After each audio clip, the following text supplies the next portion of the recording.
तर ही मुदतवाढ मिळावी अशी मागणी गेल्या अनेक दिवसांपासून केली जात होती आणि अखेर आता 30 जून 2026 पर्यंतची मुदतवाढ देण्यात आलेली आहे। जात प्रमाणपत्र, जात वैधता प्रमाणपत्र या संदर्भातली ही मोठी अपडेट आहे। हे दोन दृश्य आपण पाहतोय। 30 जून 2026 पर्यंत वंशावळ समितीला मुदतवाढ देण्यात आली। तर आताच्या या दोन महत्त्वाच्या बातम्या थोड्याच वेळात अमित शहा बाप्पाच्या दर्शनासाठी वर्षावर दाखल होणार आहेत। विनायक डावरुंग आमचे प्रतिनिधी आपल्या सोबत जोडले गेलेले आहेत। विनायक, काय सांगाल?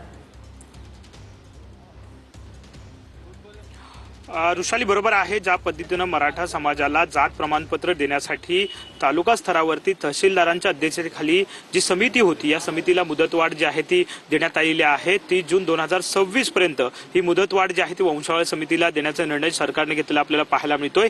एकीकडे मराठा आंदोलन जे आहे ते उपोषण मनोज जरांगे पाटील यांचं सुरू आहे, तर दुसरीकडे आपण जर पाहिलं तर अशा पद्धतीनं ही वंशावळ समिती जी आहे तिला मुदतवाढ जी आहे ती दिली आपल्याला पाहायला मिळते। त्यामुळे साहजिकच एक चांगली बाब जी आहे ती समोर आलेली आहे। मराठा कुणबी आणि कुणबी मराठा ही जात प्रमाणपत्र जी दिली जातात त्याची ही समिती आहे, त्याचे हे क्रायटेरिया ठरवण्याची समिती आहे, तिला मुदतवाढ जी आहे ती दिलेली आपल्याला पाहायला मिळते। तर दुसरीकडे आपण जर पाहिलं तर केंद्रीय गृहमंत्री अमित शहा सुद्धा मुंबईत आहेत। आज दिवसभर त्यांचा मुंबईचा संपूर्ण दौरा असणार आहे।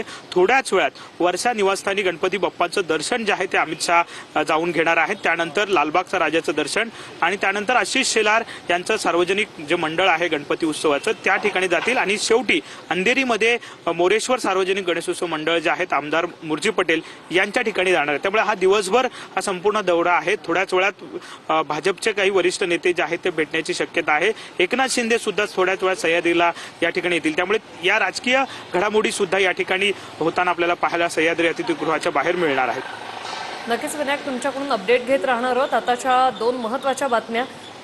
30 जून 2026 पर्यंत वंशावळ समितीला मुदतवाढ देण्यात आलेली आहे। तर केंद्रीय गृहमंत्री अमित शहा मुंबईच्या दौऱ्यावर आहेत। कालच ते मुंबईमध्ये दाखल झालेले आहेत।